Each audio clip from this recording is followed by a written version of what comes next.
Bonjour à tous et à toutes et bienvenue à bord. Aujourd'hui on se retrouve à Sintra, donc une ville très connue aux alentours de Lisbonne, très accessible en train. On se retrouve au Palacio Nacional, l'un des nombreux monuments qu'il y a à faire du coup à Sintra. L'entrée est à 10 € pour le palais, les jardins sont gratuits, l'entrée est libre, on peut y accéder comme ça, sinon on peut aussi y accéder du coup avec la visite. C'est super mignon, j'adore, le cadre est magnifique, on aperçoit du coup le château des morts juste ici, on voit un petit bout du palais de Pena. Du coup je vais vous laisser du coup avec la suite de la vidéo, on peut voir des images juste incroyables. Je vous ferai un petit update après ou juste en voix off pour avoir quelques explications de ce palais qui pour moi est sous-coté puisqu'on n'en parle pas assez. Pourtant il y a énormément de choses à faire. Du coup je vous laisse avec la suite de la vidéo et on se retrouve juste après.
Nous voici à l'intérieur du palais. Du coup, on peut y constater de nombreux escaliers magnifiques, plus magnifiques les uns que les autres.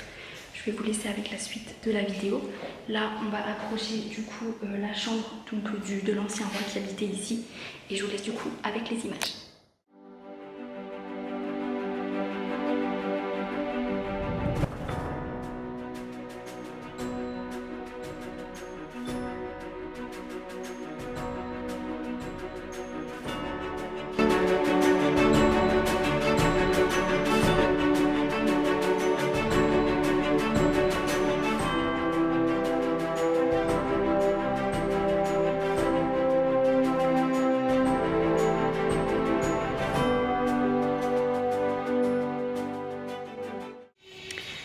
Donc ici on se trouve dans la salle des blasons, donc une salle comme vous pouvez le voir juste magnifique, ornée donc d'azulejos et du coup des blasons juste ici.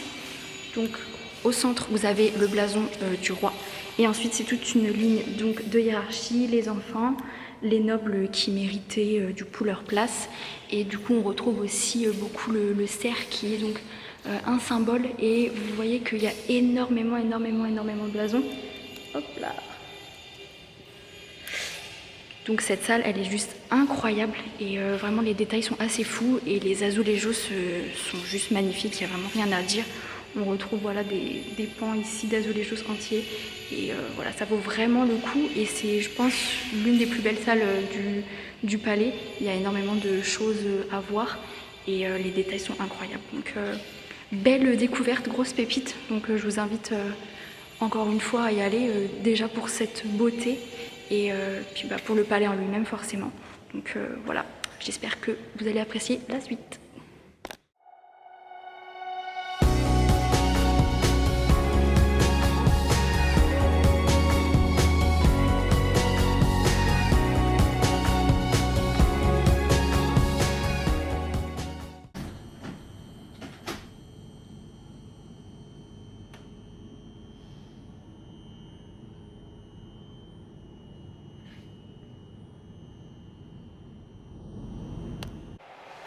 De retour chez moi, du coup je vais vous faire un petit bilan de ma visite du Palacio Nacional à Sintra qui comme je vous le disais est assez accessible puisque c'est environ 10-15 minutes à pied depuis la gare directement et c'est le palais le plus accessible puisqu'il se trouve vraiment au cœur du centre de Sintra.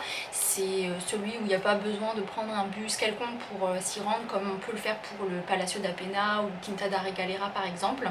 C'est vraiment le plus accessible et il est assez imposant. Il est vraiment hyper grand ce palais, on ne pourrait pas croire comme ça, mais une fois qu'on voit vraiment l'architecture au vu du dessus et même quand on est dedans, on se rend compte qu'il y a énormément de pièces et qu'il y a vraiment énormément de choses à faire. Ce palacio il est assez reconnaissable de très très loin et même de très très près, puisqu'il a deux énormes grandes cheminées blanches, comme vous pouvez le constater sur la photo juste ici, qui vraiment en fait sa caractéristique principale. Comme Pena a la caractéristique d'avoir la couleur jaune et la couleur rouge dans son palais, voilà par exemple. Et c'est assez impressionnant et c'est un monument qui est pour moi, comme je vous le disais, est assez sous-coté puisqu'on n'en parle pas assez. C'est vrai qu'en général quand on va à Sintra, on va voir le Palacio da Pena avec son grand parc. C'est un incontournable, hein, on le voit dans tous les guides, on le voit vraiment mais partout. Et bon, c'est vrai qu'il faut le faire, hein, ça je vous le cache pas. Mais le Palacio National on n'en parle pas assez et pour moi franchement belle découverte. J'avoue qu'on me l'avait pas très très bien vendu, on m'avait dit qu'il n'y avait pas grand chose à faire là-dedans, que c'était assez vide, que c'était pas meublé et que bon bah c'était pour l'extérieur c'était ok mais l'intérieur ça valait pas le coup. Je sais pas pourquoi la personne m'a dit ça et pourquoi j'ai entendu ça si souvent, je sais pas, ils sont peut-être jamais rentrés dedans. Mais moi vraiment belle surprise parce que pour m'attendre vraiment à rien, bah, j'étais méga agréablement surprise, trop contente, c'était vraiment une superbe visite. Donc l'entrée elle est de 10 € pour les adultes. On peut payer que en carte bleue pour le moment, je pense que c'est à cause du Covid, la pandémie, tout ça. Et j'ai eu écho du fait qu'en fin d'année, genre vers octobre, de octobre à février, ça coûterait 8,50 €. Mais on va rester sur une base de 10 €, on ne sait jamais. C'est le prix que nous on a payé pour faire du coup la visite. Donc comme je vous disais, voilà, hyper accessible. Il y a des jardins, donc les jardins entrée gratuite, hein, on peut y aller librement. Et sinon bah, c'est la fin de la visite du palais, on termine du coup sur les jardins. Du coup, bah, ce palacio en fait il a été érigé par le roi du coup Jean Ier si je dis pas de bêtises. Donc c'était le roi de l'époque. De toute façon on sait tous très bien que les rois ils adoraient bâtir des bâtiments plus énormes les uns que les autres.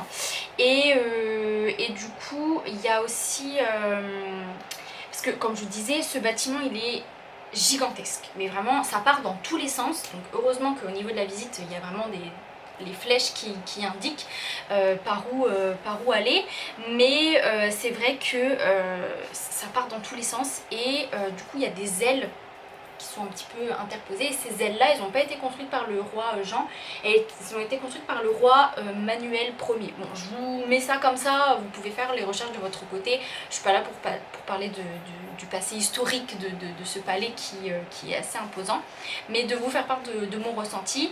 Donc vous avez pu voir quelques petites vidéos à l'extérieur du palais et aussi à l'intérieur, puisqu'il est assez grand, il y a des escaliers de partout.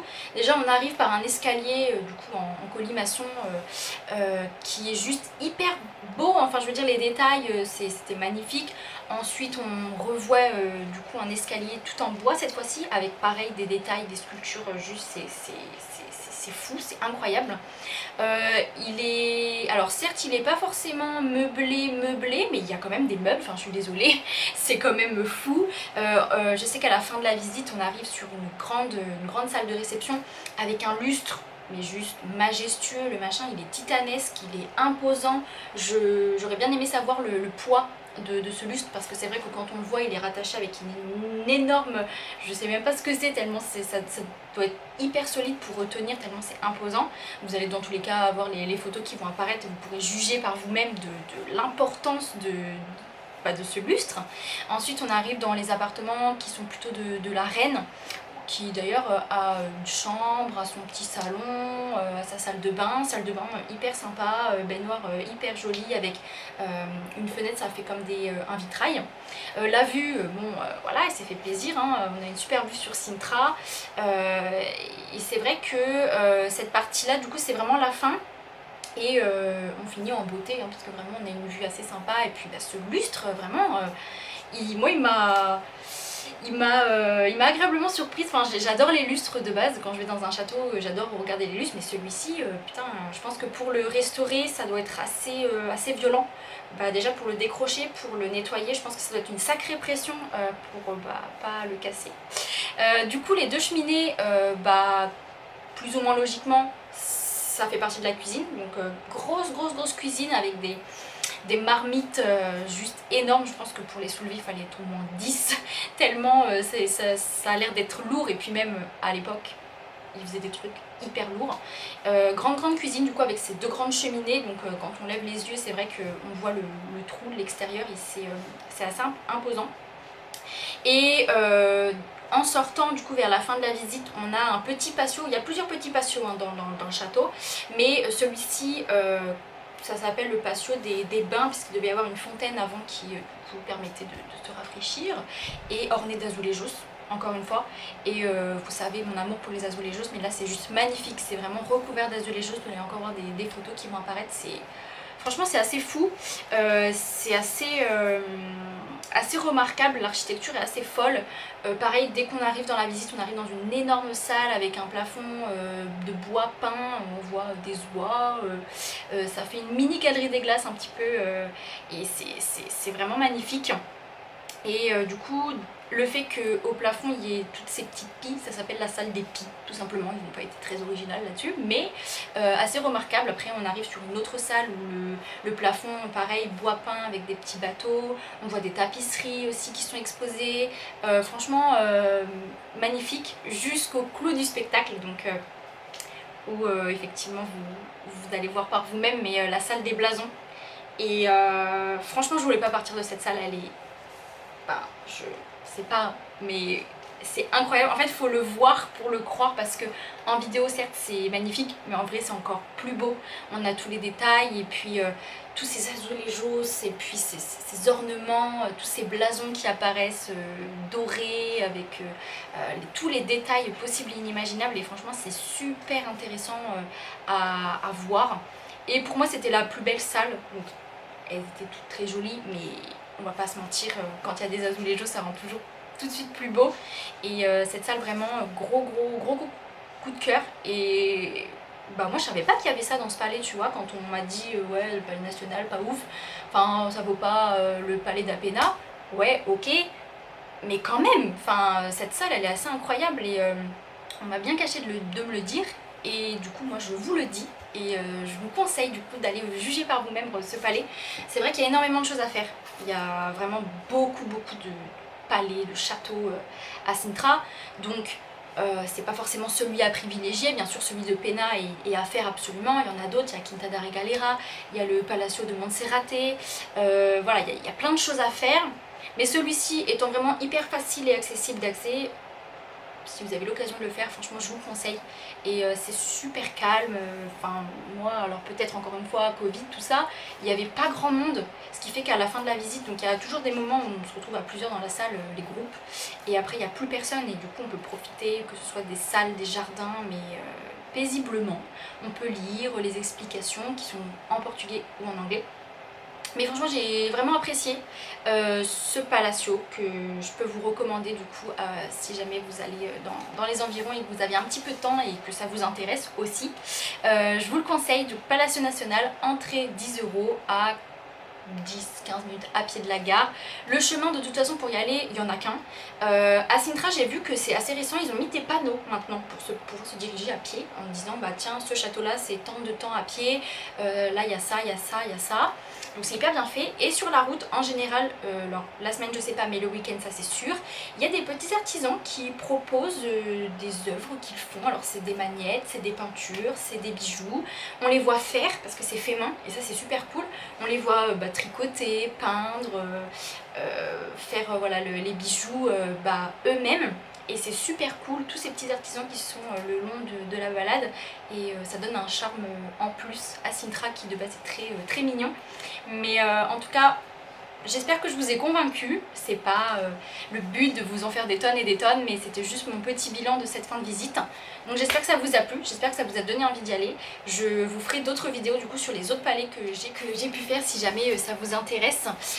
J'en ai plein en réserve, donc moi ce sera avec grand plaisir si je peux effectivement vous faire part de mes bons plans, mes conseils et mes petites astuces du coup au Portugal, mais aussi partout ailleurs. Je fais une petite mention spéciale parce que je suis désolée, je sais que le son il est pas ouf. Je remédie à ça le plus vite possible, je vous le promets. Je sais que c'est pas très agréable à écouter quand il y a des sons assez différents et malheureusement j'ai pas encore de micro, mais ça va arriver bientôt. Du coup je vous retrouve pour une prochaine vidéo avec peut-être un meilleur son, sinon ce sera les vidéos d'après. Je vous remercie de votre fidélité, je vous remercie de nous soutenir, on en a vraiment besoin. Et puis sur ce, je vous retrouve du coup dans une prochaine vidéo, peut-être avec la, peut-être sans, peut-être ce sera elle, peut-être pas. Et je vous dis à très bientôt.